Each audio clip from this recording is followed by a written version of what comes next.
Alis mo natin si Alex kasi nga ayaw niya makita yung pormahan niya. Luka-luka yun eh. Sabi niya, mami, mamaya ako. Ay! Oh, Diyos ko po, Lord.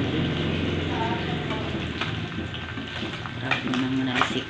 Oh, hindi naman sa mukha. Makasira ang ating mukha.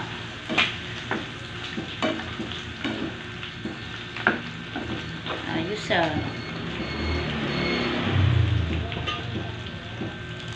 Grabe, ang lupit manalisik. Gulat ako eh.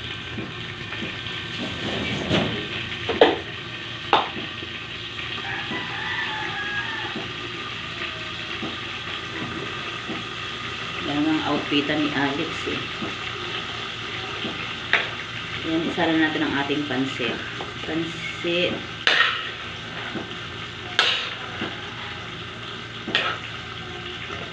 Ganito.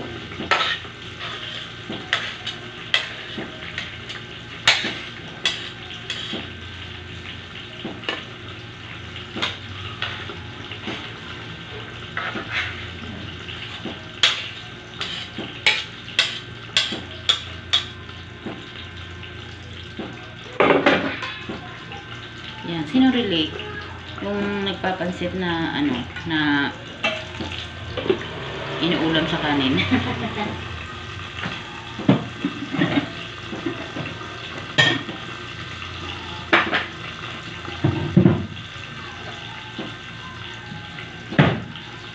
Kasi ako nag-ulam ako sa kanin yan eh. Nilalagay ko sa kanin yung pansit. Tapos, inuulam ko. Kaya, ano, sarap kaya. Try nyo mga kabibilang. Alam ko naman sa mga hindi maaarte. Nag-ulam sila ng pansit. Ang sarap. Ulam sa kanin.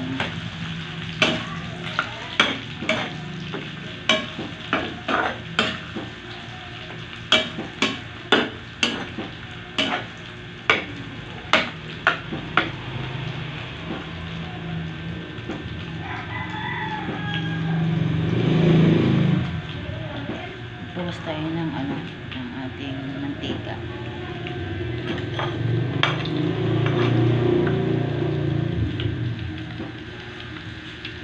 Ay, naku. Hindi ko kayang tanggapin, charot. Paano ba? Sulit lang.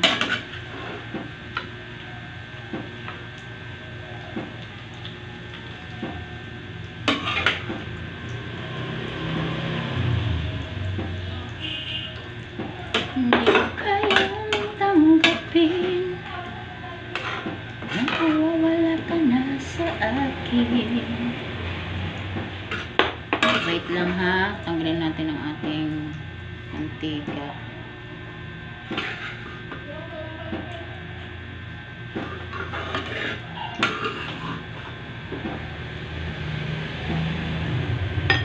Sobrang dami ng mantika, natatalsikan tayo.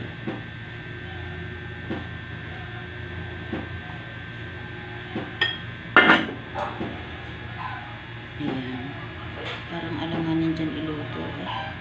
Saglit lang mga kabebe love. Nagkaroon tayo ng problema, charis. Wait a minute.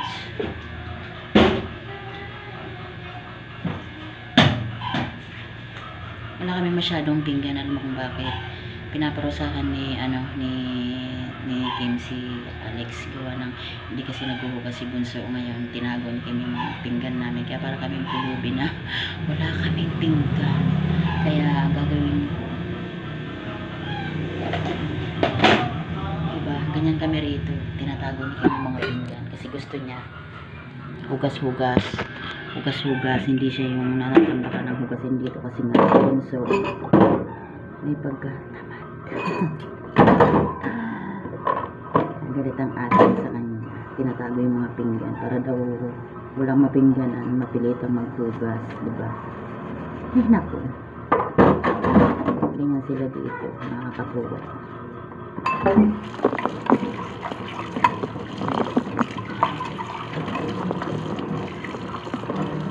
Kaya nang hindi ako nakapag-vlog, hindi ko na na-vlog yung kanina. Kasi papatugtog si Si kapitbahay ng mga old songs. Kasing old niya, charis. Charis, charis. Ayan. Ilipat na lang natin ang ating pancit. Hindi pa ako dinadalaw ni Katana Ray. Kailangan ko siya eh. Kasi yung aso pakakainin.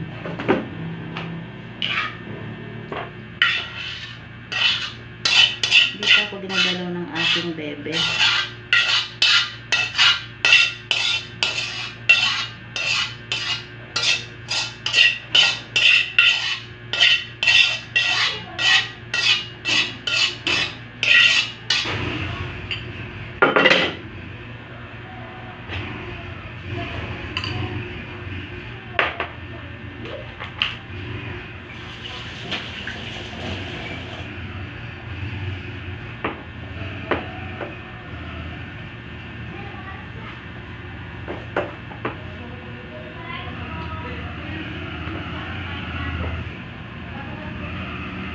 Ay, nakakatuwa. Ano pala ang ating kikiam. Hindi pa natin na-prito. Nalagay natin sa ating pansit. Makain na yung pansit yung kikiam. Hindi pa nalagay. Sino ba relate? Ala. Agoy. Wait lang ha. Nakakatuwa naman. Nakain na yung pansit. Yung kikiam. Nandito pa pala. At cheese. Kalimutin natin.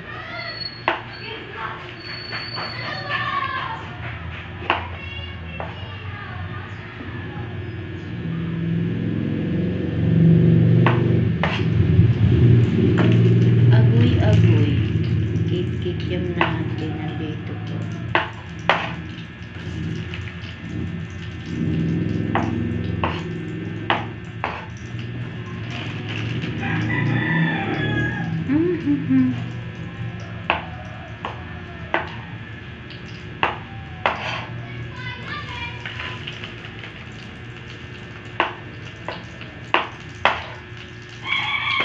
Ang kulit, no? Nakain na yung pansit. Nandito pa yung kikiam. Makakalimutin ako sobra. Grabe. Agoy. Alex naman. Wala namang ano. Wala namang reklamo. Ay, nako.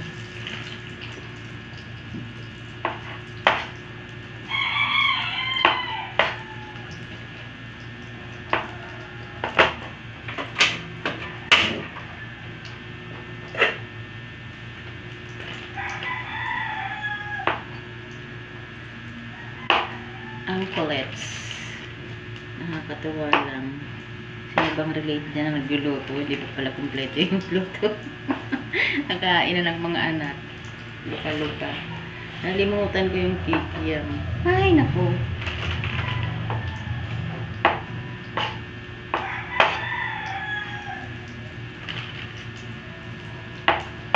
Diba? Parang luka-luka lang. Wala sa isip ko.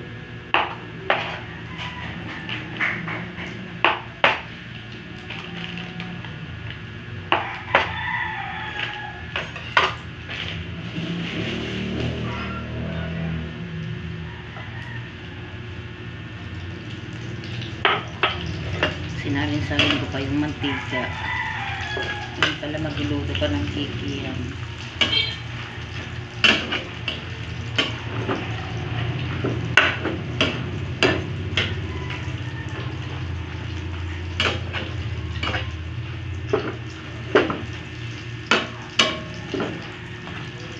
Diba? Ang galing. Habang tayo nagluluto, tayo kumain na kasi logi tayo. Gutom na ako eh. Kaya kumakain na ako, hindi pa.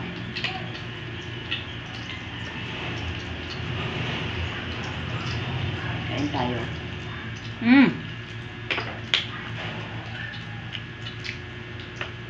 Agad lang.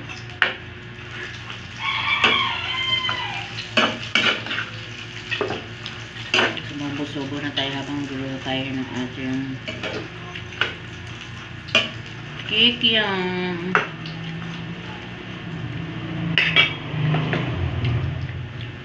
sibuyas, bawang lalagyan natin.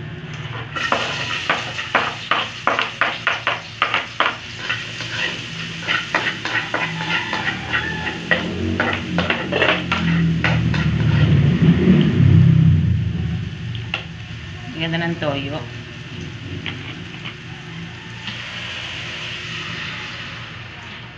Lagyan natin ng suka, syempre. Suka.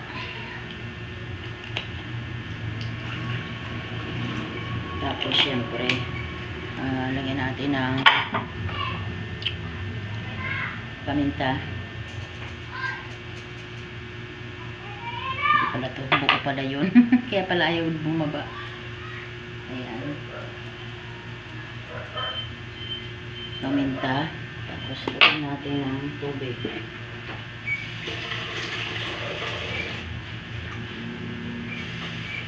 Ayan, pangka-blend doon.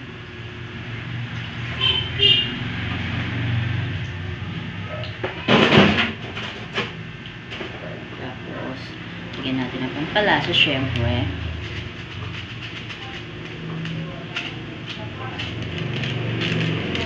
Tapos, ang ating sili. May pula, may may green. Siling haba, may siling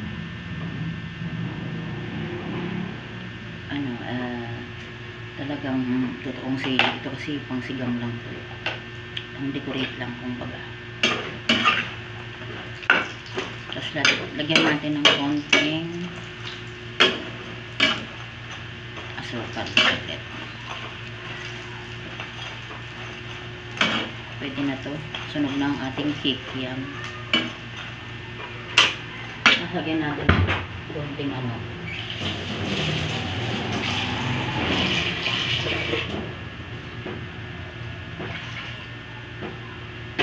lagyan natin ng asukal. Hindi pa na ibasarin yung asukal namin. Wala pa nagsasalin. Ayan. Sukalan ko siya.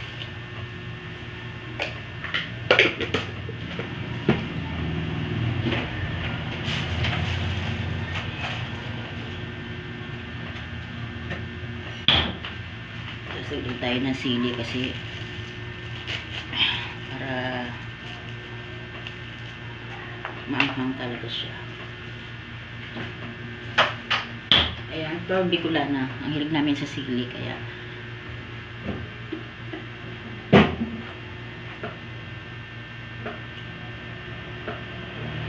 ayan ang kaligayahan namin, sili-sili.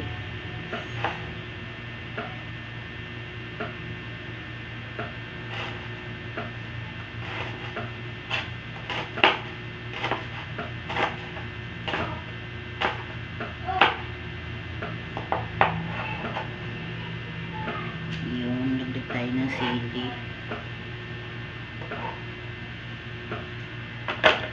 O syempre, ganun lang kadali magluto ng ng sauce ng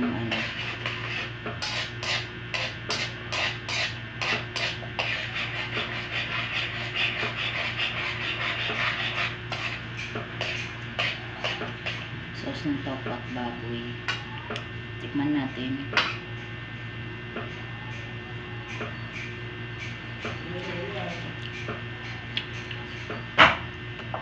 Lagyan natin ng konting asin lang. Konti lang kasi nga meron na siyang toyo. Pampalasa lang ng konti. Tapos konting suka pa para maglasa siya.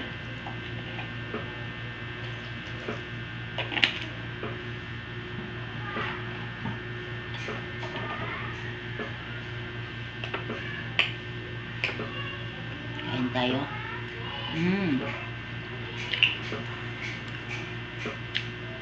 Yung pansit nilagyan ko na ang kanin.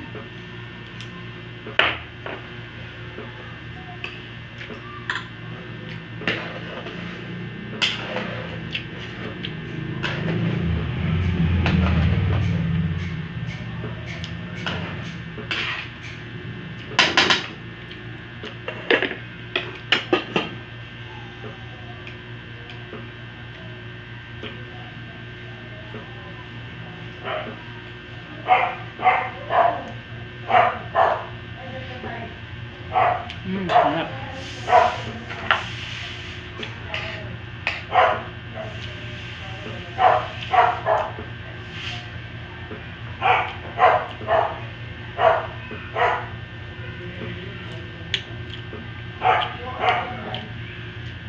Wala akong malasang, ano ba ito?